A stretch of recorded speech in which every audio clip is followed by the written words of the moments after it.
concrete cracks. When they do, Nitofill LV is the system that restores integrity from the inside out.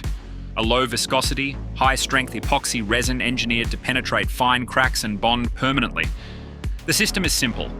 A dual-cartridge epoxy, static mixer, injection gun, port flanges and adapter. Before injecting, attach the mixer, load the cartridge and pump 1 to 2 shots to waste. This ensures the resin is correctly mixed from the very first injection. Nitofill LV is for static cracks only, minimum 0.2 millimeters at the surface. Do not inject where movement is expected. Where the crack is full depth or accessible from both sides, seal the rear of the crack with Nitomortar AP before injection. This prevents epoxy loss and ensures crack filling, not leakage. Remove all oil, grease, and loose material. Grind and vacuum the crack. Do not use compressed air, no free water. Drill 10mm holes 30mm deep along the crack.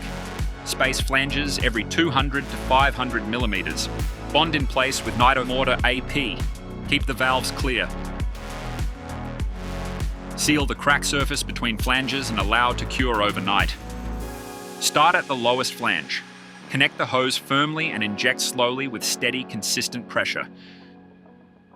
Continue until resin appears at the next flange, or you feel firm resistance in the gun. Close the flange valve before removing the adapter. Move to the next flange and repeat, working upward until the crack is fully injected. A correctly injected crack shows full penetration through the substrate, no voids, no air pockets, resin bonded to both faces. For through cracks, inject from both sides where access allows.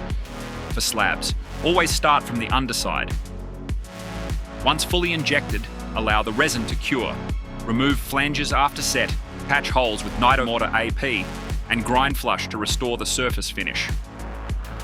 Inject slowly, let the resin work. Maintain steady pressure. Always start from the lowest point. And remember, surface prep determines the outcome. Poor sealing means resin loss. Prepare well, inject right. Nitofill LV does the rest.